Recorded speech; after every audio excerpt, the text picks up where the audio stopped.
continue around the league. Devin Booker, he spoke for the first time this season. The Suns, they held theirs just a few hours ago, so we're going to hear from him momentarily. But in case you need a reminder on this season's huge changes in Phoenix, let's do that now, because both Bradley Beal and Kevin Durant, they're no longer with the team. Beal agreed to a buyout. He joined the Clippers. Durant, he was sent to the Rockets in a historic 7-team trade. Jalen Green and Dillon Brooks, they formed part of the Suns' return in that deal, but Phoenix also replaced Mike Budenholzer with first-time head coach Jordan Ott, who of course spent 7 seasons as an NBA assistant coach. And the Suns, they also signed their all-time leading scorer Devin Booker to a 2-year, $145 million max extension. The 28-year-old, he enters the season with 5 years and over $300 million left on his deal. He spoke earlier today. You know, not getting to where we wanted to with Kevin and Brad, two guys that I have a high respect for and always will.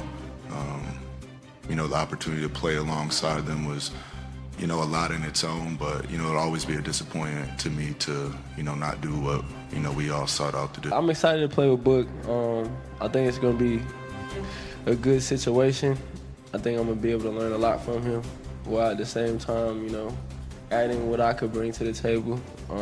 I think we're going to complement each other a lot, especially, you know, with the system that Ott's got us playing in.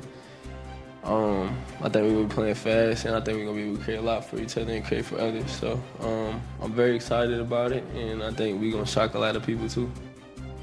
Well, if you can shock Big Perk, then you know you've really done something. Kendrick Perkins is here alongside our front office insider, Bobby Marks, our senior writer, Tim Bontemps. Perk, I'm going to start with you here. You heard Jalen Green. He says they're going to shock a lot of people. Does this include you?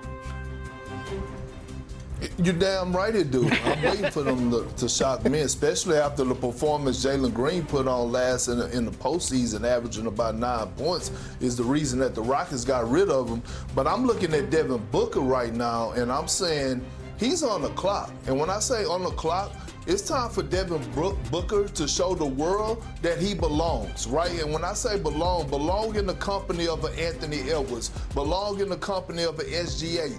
Can he be a guy that could be that guy, that number one option of this Phoenix Suns franchise? And I'm waiting to see it. Like, yes, he went to the NBA Finals, you know, 3 or 4 years ago. 2021. And yes, but he had CP3. He had CP3. He had the DeAndre Ayton. And now all of a sudden you done lost a lot of coaches throughout these last 4 years. You done lost a lot of players. Now I'm ready to see, and it's time for Devin Booker to prove that he belongs in that elite company.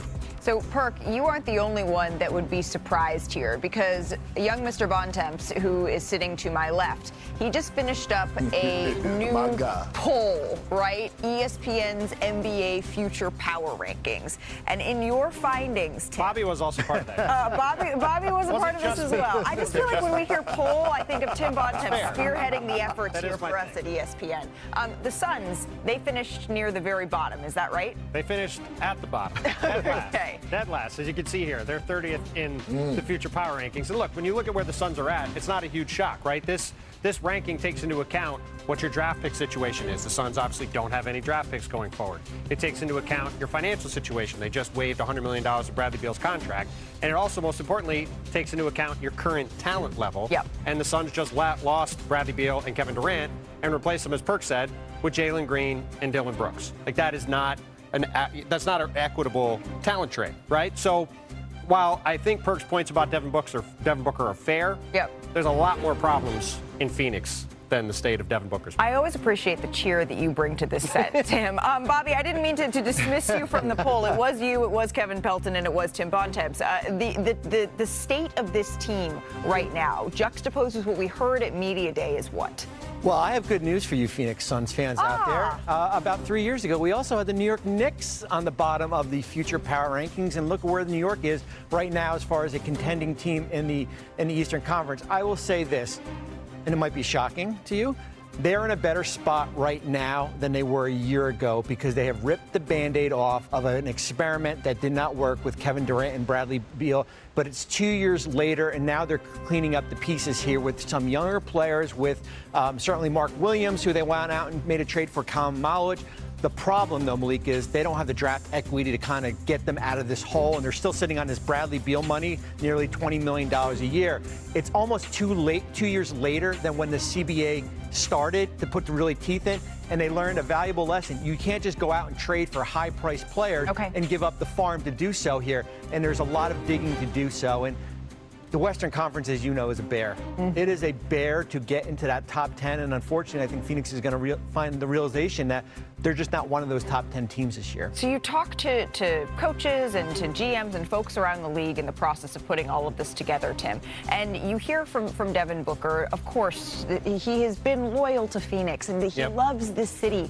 What do you think he should be looking at this season to be put around him to continue to feel good about this extension that he just signed? Well, I mean, to me, it's a question about what does Devin Booker want, right? If Devin Booker wants to spend his career with the Phoenix Suns and to try to be, go down as the best player in the history of the Suns franchise, I think that's a perfectly honorable thing to do. We just saw Damian Lillard spend a whole bunch of time with Portland. He's going to go down as probably the best player to ever play for the Blazers. Like, that's a cool legacy to have. But if he wants to be a guy who has a chance to compete for championships, let's just be honest. In his prime of his career, that's not going to happen with the Phoenix Suns. There's way too much work to do.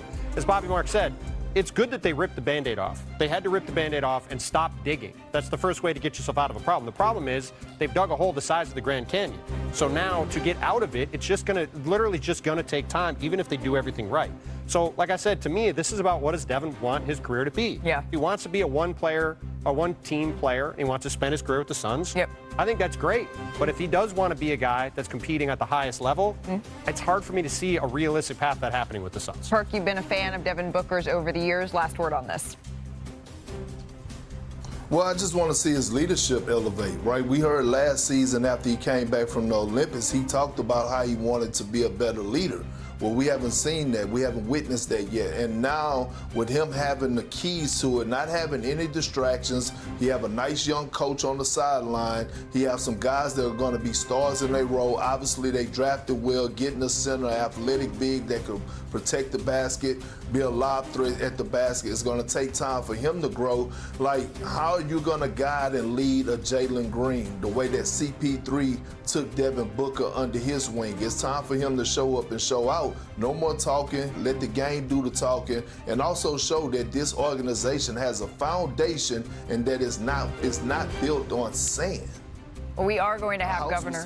At first, I thought you said sin. I said, did he say built on sin or built on sand? We are going to have Suns Governor Matt Ishbia joining us coming up here. We'll ask him about that pronunciation difference. Also, what's the biggest question mark surrounding the Knicks, and why does it involve Iron Man Josh Hart? We're going to debate what New York needs to do before the season starts. And we actually do have some good news coming out of Phoenix, and it involves Steve Nash. So much so, we're counting down his top plays as a Sun. Plus, with the October 1st deadline for restricted free agents fast approaching, can we expect the Kuminga deal sometime, anytime soon? Shams is here with some news. That's next on NBA Today.